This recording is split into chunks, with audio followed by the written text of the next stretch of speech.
কালকে সন্ধে 6টা থেকে এই টাকা গোনা শুরু হয়েছে। টাকা গোনা চলেছে রাত্রির 12টা পর্যন্ত, তারপরে বন্ধ করে দিতে হয়েছে। তার কারণ এই যে টাকা গোনা হচ্ছিল তার জন্য একটি টাকা গোনার যন্ত্র নিয়ে আসা হয়, কিন্তু সেই যন্ত্র বিকল হয়ে যায় কাজ করতে করতেই। আর যতদূর পর্যন্ত টাকা গোনা গিয়েছে বলে দাবি করছেন এই মসজিদ কমিটির সঙ্গে যুক্ত লোকজন এবং যারা এই টাকা গোনার সঙ্গে ছিলেন, তারা তাদের দাবি মোট 12টি ট্রাঙ্ক এবং বস্তা মিলিয়ে 12টি তারা সেখানে নিয়ে গিয়েছিলেন গোনার জন্য। 12টার মধ্যে 5টি ট্রাঙ্ক এবং বস্তা গোনা গিয়েছে, 7টা এখনো বাকি রয়েছে। যে 5টা গোনা গিয়েছে তার মধ্যে থেকে পাওয়া গিয়েছে মোট 37,33,000 টাকা। সেই 37,33,000 টাকার মধ্যে অনেকে বিদেশি অর্থও দান করেছেন, অনেকে রিয়েল দান করেছেন সৌদি আরবের, কেউ মালয়েশিয়ার টাকা দান করেছেন, কেউ বাংলাদেশি টাকা দান করেছেন। এরকম বিভিন্ন দেশের বৈদেশিক মুদ্রাও অনেকে সেই দান বাক্সে দিয়ে দিয়েছে, সেগুলিকে আলাদা করে রাখা হয়েছে। আরও নতুন নতুন দান বাক্স সেখানে পৌঁছাচ্ছে রেজিনগরের বাড়িতে, সেগুলি গণনার পরে একত্রে সেগুলিকে ব্যাংকে ফেলা হবে, এখনো পর্যন্ত তাই ঠিক রয়েছে। আমি যে জায়গায় দাঁড়িয়ে রয়েছি 12 নম্বর জাতীয় সড়কের ধারে, ঠিক এই জায়গা। এত টাকা ভাই কোথা থেকে আসলো? আমি দেখছিলাম ভিডিওটি, আপনারাও দেখছিলেন। এত টাকা, লাখ লাখ টাকা, কোটি কোটি টাকা কোথা থেকে আসছে এত?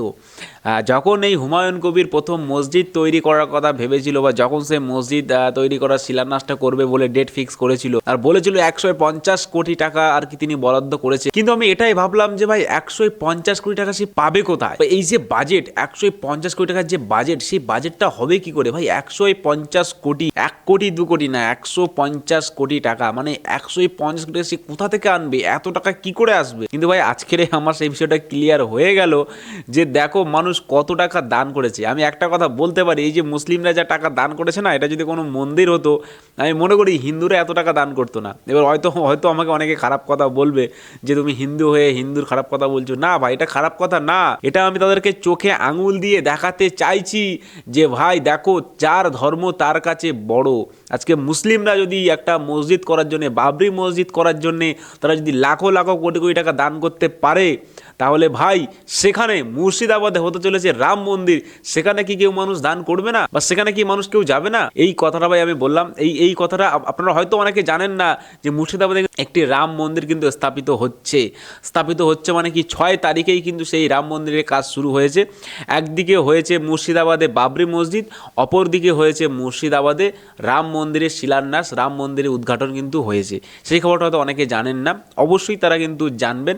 কিন্তু তারকে আমি দেখাবো যে আরও কিছু ভিডিও দেখাবো, যেই ভিডিওতে দেখবেন যে অনেক অনেক টাকা কিন্তু কালেকশন হয়েছে। ঠিক আছে, এত টাকা যে কালেকশন হচ্ছে, সেই ক্ষেত্রে কিন্তু হুমায়ুনের কবিরের একটা ভয় চলে এসে তার শরীরের মধ্যে।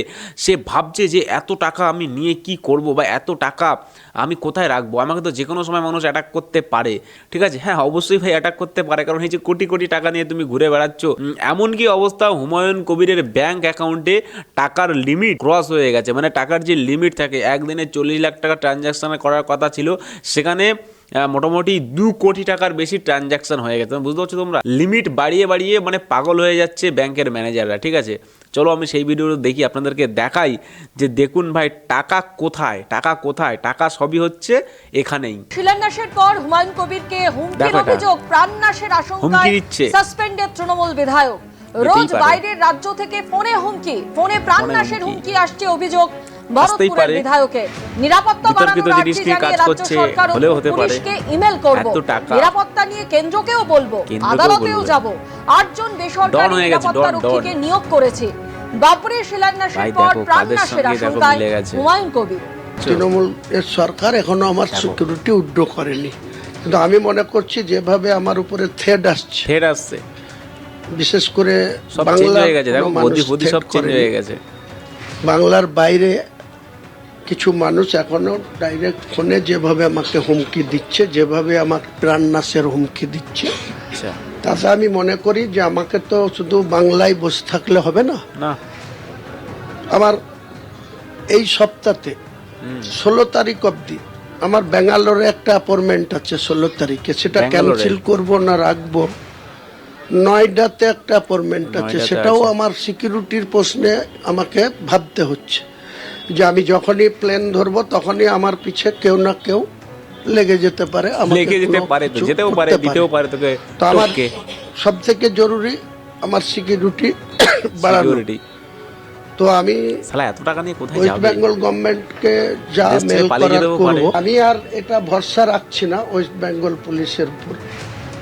এবার আমাকে সেন্ট্রাল সিকিউরিটি নিতে গেলে ডাইরেক্ট আমি নেব না, কিছু না নিয়ে তো তৃণমূল গভর্নমেন্ট বলতে লেগেছে আমি বিজেপির টাকায় চলছি, বিজেপি আমাকে টাকা দিয়ে চালাচ্ছে। আজকে যদি আমার লাইফ বরবাদ হয় তো কেউ আমাকে ফিরে আনতে পারবে না। তো আমার সিকিউরিটি প্রয়োজন। সিকিউরিটির জন্য আমি ওয়েস্ট বেঙ্গল পুলিশকেও যেমন অফিসিয়ালি মেল করব, পাশাপাশি সেন্ট্রাল গভর্নমেন্টের কাছেও বলবো, অনারেবল হাইকোর্টে যাব। হাইকোর্ট নওশাদকে যদি 6টা-8টা সিকিউরিটি দিতে পারে, সেক্ষেত্রে সিকিউরিটি আমাকে হাইকোর্ট দিলে নিশ্চয়ই সেন্ট্রাল ফোর্স পাবো। তার আগে আমার কাছে কালকের মধ্যে 8 জন প্রাইভেট সিকিউরিটি আমি লাগু করছি আমার জন্য। প্রতিনিয়ত হুমকি, অনেক অচেনা ফোন থেকে আমাকে বহুত রকম হুমকি দেওয়া হচ্ছে, জানে মেরে দেওয়া হবে, বাবরি মসজিদ করতে দেওয়া হবে না। তো তাদের হুমকিকে আমি থোড়াই কেয়ার করি না, আমি উপরওয়ালায় ভরসা করি। উপরওয়ালা একদিনই আমার মৃত্যু দেবে, যেদিন মৃত্যু হবে, কিন্তু আমার সাবধানতা অবলম্বন করে চলতে হবে। আপনারা জানেন ইতিমধ্যেই কিন্তু হুমায়ুন কবির যার বাবরি মসজিদের জন্য দানের টাকার পাহাড় জমা হয়েছে, মোট 12টি ট্রাঙ্ক এবং বস্তায় দানের টাকা জমা হয়েছে। গতকাল থেকেই কিন্তু সেই টাকা গোনার কাজ চলছে এবং এখন জানা যাচ্ছে শুধু ব্যাংকেই কিন্তু জমা পড়েছে 2,10,00,000-এরও বেশি টাকা, এমনটাই হুমায়ুন কবির নিজে দাবি করেছেন। সরাসরি আমাদের প্রতিনিধি পার্থপ্রতিম ঘোষ রয়েছেন আমাদের সঙ্গে। পার্থ, টাকা দেখো শুধু ভাই, দেখো একেবারেই দেখো হুমায়ুন কবিরের যে বাবরি মসজিদ তৈরির জন্য প্রস্তাবিত যে জায়গা শিলান্যাস করেছেন তিনি এবং ভিত্তিপ্রস্তর স্থাপন করেছেন তিনি, এবং এর পরবর্তীকালে তিনি একেবারে জানাচ্ছেন যে বিষয় এই হচ্ছে ব্যাংক স্টেটমেন্ট আমার কাছে রয়েছে, যেটা তিনি জানাচ্ছেন যে 2,10,629.86 অর্থাৎ 2,10,13,629.86 টাকা 86 পয়সা। এই টাকা কিন্তু আজকে সকাল 11:15 পর্যন্ত। তাহলে দেখলেন তো ভিডিওটি, আমি আপনাদেরকে বললাম না যে দেখুন শুধু টাকার পাহাড় ভাই, টাকার পাহাড়, মানে এই পাহাড়ের থেকেও বেশি টাকা। এত টাকা জীবনে ওই হুমায়ুন কবির যদি বসে বসে খায় সারা জীবন তো ভাই শেষ হবে না, ঠিক আছে? ও 10টা পুরুষ বসে বসে খেতে পারবে ভাই। এত টাকা কি করে যে দিল মানুষ, আমি তাই ভাবছি যে হুমায়ুন কবিরের মুখের দিকে তাকিয়ে কেউ 10,000, কেউ 5,000, কেউ 1 লাখ, কেউ 10 লাখ এরকম দিয়ে দিয়েছে। মানে ভাই তোমরা ভাবো যে ব্যাংকের অ্যাকাউন্ট তৈরি করেছে আজকে, কালকে দিয়ে দিয়েছে মানুষের কাছে কিউআর, আর কালকের মধ্যে সেই ব্যাংকে 2,16,00,000 টাকা চলে এসছে। মানে বুঝতে পারছো ভাই এটা কেমন ধরনের ব্যবসা, ঠিক আছে? এরকম ধরনের ব্যবসা কিন্তু ভাই আর কেউ করতে পারবে না, জীবনে কেউ করতে পারবে না, আর করা সম্ভব না। বিনা ইনভেস্ট, বিনা কিছু, সবকিছু মানে কিছুই না, শুধু ধর্মের নামে চালিয়ে দাও একবার, মসজিদ হবে একবার, বাবরি মসজিদের নাম করে তুমি চালিয়ে দাও, দেখবে ভাই। সেকেন্ড তুমি একটা বাবরি মসজিদ তৈরি করো, সেখানেও তুমি টাকা পাবে। থার্ড তৈরি করো, ফোর্থ তৈরি করো, পাবে ভাই, এটা পাবে ভাই, এটা কিছু করার নেই ভাই। এটাই হচ্ছে আমাদের রাজনীতি, এটাই হচ্ছে ভাই ধর্মের নামে রাজনীতি, ঠিক আছে? যে মানুষ এতটা বোকা আমি জানি না, যে মানুষ বোকা না বেশি বুদ্ধিমান আমি জানি না। টাকা তো দিয়েছে ভাই 2 কোটি, ওটা তো দিয়েছে। তারপরে এখনো পর্যন্ত আমরা যেটা শুনলাম কত 60 লাখ টাকা না 50 লাখ টাকা মতো ওই বস্তা থেকে, আর যে বাক্সগুলো ছিল সেই বাক্সর মধ্যে টাকাগুলো আর কি মানুষ দিয়েছে, দান দিয়েছে, মানে ক্যাশ যেগুলো দিয়েছে। অনলাইন ট্রানজাকশন তো আছেই, ক্যাশ দিয়েছে প্রায় 40 লাখ টাকা মতো, শুধু ক্যাশ 40 না 60 লাখ টাকা মতো ক্যাশ হয়ে গেছে শুধু। তাছাড়া তারপর কত 5টা বাক্স ভেঙে, 5টা বাক্স আছে, বস্তা প্যাডরা কী সব আছে, তো সেইগুলো ভেঙে হয়ে গেছে ভাই 60 লাখ টাকা মতো। তারপরে এখনও তো আরও কটা আছে, টোটাল ছিল 12টা থেকে যদি 6টা হয় তাহলে এখনও 6টা আছে, এখনও 6-7টা মতো আছে বস্তা প্যাডরা। মানে এখনও ধরো যে মোটামুটি ওখানে 60-70 লাখ টাকার মতো হবে, মোটামুটি প্রায় 1 কোটি টাকা 1.5 কোটি টাকা চলে এসছে কিন্তু ভাই এখানে। আর ওখানে ধরুন 2 কোটি টাকা, মানে 3 কোটি টাকা কালেকশন হয়েই গেছে। যেখানে বলেছিল ভাই 150 কোটি টাকা, সেখানে 150 কোটি টাকায় প্রায় 4-5 কোটি টাকা কালেকশানে চলে এসছে। তারপরে আবার কে একজন আছে, ওর একটা পার্টনার আছে যার নাম বলা যাবে না, সে নাকি দেবে এবার 80 কোটি টাকা, ঠিক আছে ভাই? 80 কোটি টাকা, আর এইদিকে হচ্ছে 80-90 কোটি টাকা, মানে এই তো প্রায় তো হয়ে গেল ভাই, 100 কোটি টাকা তো প্রায় হয়েই গেল। মানে মোটামুটি 100 কোটি টাকার এখন মালিক কিন্তু হুমায়ুন কবির, মানে বুঝতে পারছো ভাই, 100 কোটি টাকার মালিক এরকম প্রকাশ্যে কেউ হবে আমি কোনোদিন ভাবিনি বা দেখিনি। এরকম কতজন নেতা আছে, মমতা ব্যানার্জির মনে হয় এত টাকা নেই, ঠিক আছে, বা মমতা ব্যানার্জি তার সারা লাইফে এত টাকা ইনকাম করেছে কিনা হয়তো মনে হয় করেনি, ঠিক আছে। এই হুমায়ুন কবির যা টাকা জোগাড় করেছে, যা পাহাড় করেছে, টাকার পাহাড়, আমার মনে হয় না যে ভারতবর্ষের ইতিহাসে এখনও পর্যন্ত কোনো নেতা বা কোনো নেত্রী এত টাকা একসঙ্গে জোগাড় করতে পেরেছে, সাধারণ মানুষের থেকে হোক বা কালেকশন করে হোক বা কোনো ফান্ডের থেকে নিয়ে হোক, মানে ট্রাস্ট ফান্ডের থেকে নিয়ে হোক, এরকম টাকা জীবনে কেউ কোনোদিন এক জায়গায় করতে পারেনি ভাই। এই যে খেলা, এই যে গেম, এমনভাবে গেমটা খেলেছে, মানুষ বোকা, মানুষ বোকা, মানুষ বোকা হয়ে টাকা দান করে যাচ্ছে, আর সেই টাকাগুলো জাস্ট লুফে নিচ্ছে। আচ্ছা আমরা একটা কথা ভাবি, আবার একটা জিনিস করেছে, কি করছে, যে টাকাগুলো যে গোনা হচ্ছে, ঠিক আছে, 10 টাকা, 20 টাকা, 50 টাকা, 100 টাকার নোট, 200 টাকা নোট, 500 টাকা নোট, সব মানুষ যা দিয়েছে সেগুলো গোনার জন্য লোক রেখেছে, সেখানে কত 16 জন না 18 জন লোক আছে। আর তারপরে কি হয়েছে, একটা মেশিন খারাপ হয়ে গেছে। ভাই তুমি তাহলে ভাবো যে কত লেভেলে টাকা গোনা হচ্ছে, মেশিন খারাপ, একটা মেশিন চলতে চলতে খারাপ হয়ে গেছে, ফের আরও 3টে না 4টে মেশিন আজকে আনার কথা আছে, সেইগুলো নিয়ে এসে আজকে সন্ধ্যাবেলা বসবে, মানে আমি যে ভিডিও করছি যেই টাইমটায়, এই টাইমটায় আর কি ওরা বসবে, বসে সেইগুলো গোনা শুরু করবে। মানে ভাই তোমরা বুঝতে পারছো, ভাবতে পারছো যে টাকা মানে ভাই কি হচ্ছে, কোথায় টাকা, টাকাই হচ্ছে ফাঁকা। তো ভাই কি বলবো আর তোমরা যদি কিছু কারো যদি টাকা পয়সা লাগে তো অবশ্যই হুমায়ুন কবিরের সঙ্গে যোগাযোগ করো ভাই, দেখো 2-1 পয়সা দেয় কিনা, কারণ তার কাছে এখন শত কোটি টাকা তার কাছে এখন পড়ে আছে, ঠিক আছে, ক্যাশ থেকে শুরু করে লিকুইড মানি থেকে শুরু করে সব রকমের টাকা আছে। তো এখন আমরা শুনছি নাকি আবার বাবরি মসজিদ শুরু হবে ফেব্রুয়ারি মাস থেকে শুরু হবে, তার কারণ হচ্ছে ভাই ইলেকশনটা হয়ে যাক, তারপরে হবে বাবরি মসজিদ নাকি।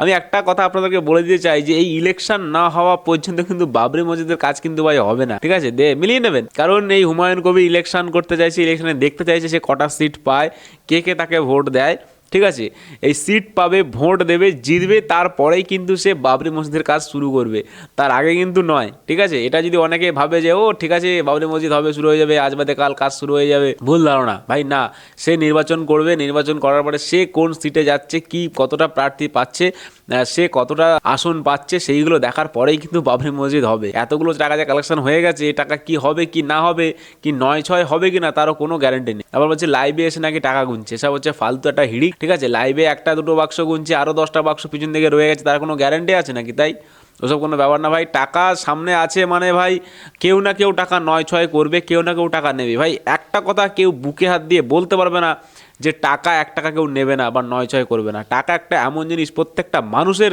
টাকার প্রতি লোভ, টাকার প্রতি নেশা, প্রত্যেকটা মানুষ টাকার জন্য তার জীবনটাই শেষ করে ফেলে, ঠিক আছে, প্রত্যেকটা মানুষ, সে হিন্দু হোক, মুসলিম হোক, বৌদ্ধ হোক, খ্রিস্টান হোক, সে হোক মেয়ে বা হোক ছেলে বা হোক হিজড়ে, সে যেই হোক, সবাই কিন্তু ভাই টাকার নেশা সবার, ঠিক আছে। টাকা যদি কেউ সামনে পায় তো সে টাকা কেউ ছাড়ে না, ঠিক আছে। তারপরে তো এখানে হাজার কোটি টাকার ব্যাপার আছে, হাজার কোটি টাকা, বাপ রে বাপ। তো যাই হোক, টাকাগুলো তোমরা সব দেখো কালেকশন করছে কীভাবে, আরও অনেক টাকা চলে আসবে। তারপরে আরেকটা বিষয় যেটা ছাড়িয়ে গেল, সেটা হচ্ছে কি ইট। ওখানে তো ভাই এমন পরিস্থিতি হয়ে গেছে, ইটে পুরো পাহাড় হয়ে গেছে, যা ইট হয়ে গেছে মনে হচ্ছে সারা মুর্শিদাবাদের ইট মানে এক জায়গায় পুরো একদম লাট হয়ে গেছে, পুরো কাঁড়ি ঢিবি হয়ে গেছে। এখন মুর্শিদাবাদে যতগুলো ইট ভাঁটা আছে, সাধারণ মানুষ কেউ গিয়ে আর ইট পাচ্ছে না, ঠিক আছে, কারণ পাবে না তো ভাই। যা ইট ছিল, আর বেশিরভাগ ইট তো সব মুসলিমদের, মানে ভাটার মালিকগুলো, তো মুসলিমরা কেউ দান করে দিয়েছে বা কেউ কিনে নিয়ে এসছে সেখান থেকে, গাড়ি প্যাটরা ভর্তি করে, একদম লরি ফরি সব ভর্তি করে এখানে ওই মাঠে এনে ফেলেছে ইটগুলো। এখন মুর্শিদাবাদে যতগুলো মানে আশেপাশে যতগুলো ইটের যে ভাটা আছে, সেই ভাটায় কিন্তু একটাও ভাই ইট আর নেই, ঠিক আছে। তোমরা কেউ গেলে একটাও ইট পাবে না, বা যদি ওখানে লোকাল কারো যদি দরকার লাগে ঘর বাড়ি বানাতে, তারা কিন্তু আর ইট পাচ্ছে না, ঠিক আছে। এরকম খবর কিন্তু আমরা দেখছি। তো যাই হোক ভাই, ইটও পেয়েছে, সিমেন্টও পেয়েছে, বালুও পেয়েছে, টাকাও পেয়েছে ভাই, সব কিছু পেয়েছে। এখন সত্যি কথা বলতে গেলে এখন আমাদের পশ্চিমবঙ্গের সব থেকে ধনী ব্যক্তি কিন্তু এই হুমায়ুন কবির, ঠিক আছে। এই হুমায়ুন কবিরের নামে যা টাকা আছে ভাই, এ যদি আজকে রাতে যদি দেশ ছেড়ে পালিয়ে যায়, তাহলে ভাই সবাই মাথা হাত দিয়ে বসে থাকবে, বাবরি মসজিদের নামে পুরো স্ক্যাম হয়ে যাবে, ঠিক আছে। জানি না সে স্ক্যামটা হবে কি হবে না। তো যাই হোক, অবশ্যই আপনারা কমেন্ট করে বলবেন যে এত টাকা যে মানুষ দিল, মানুষকে মন থেকে দিয়েছে, না এখানে কোনো রকম মানি লন্ডারিং করা হয়েছে বা কোনো রকমের কালো টাকাকে সাদা টাকায় রূপান্তরিত করা হচ্ছে।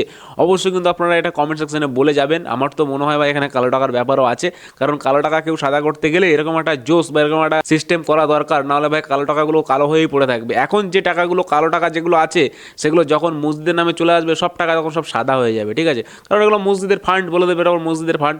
সেই ফান্ড নিয়ে নয় ছয় করো, তুমি যাই কিছু করো না কেন তখন কেউ কিছু করতে পারবে না, না ইনকাম ট্যাক্স না আইটি বা কেউ কিছু করতেই পারবে না। তো আজকে ভিডিওটা এই পর্যন্ত। ভিডিওটি ভালো লাগে অবশ্যই একটু লাইক করবে, না চ্যানেলটাকে সাবস্ক্রাইব করবেন। ভাই কি করছো, চ্যানেলটাকে সাবস্ক্রাইব করো ভাই, কি করছো সাবস্ক্রাইব করে মোটামুটি তাড়াতাড়ি 10,000 সাবস্ক্রাইব কমপ্লিট করে দাও। তো চলুন দেখাবো একটা পরবর্তী ভিডিওতে। অবশ্যই কিন্তু নিজের মতামতটি অবশ্যই কিন্তু জানাবেন, নিজের মতামত না জানিয়ে কিন্তু যাবেন না। তো চলুন দেখা হবে একটা পরবর্তী ভিডিওতে, তখন সবাই ভালো থাকবেন, নিজেদের খেয়াল রাখবেন।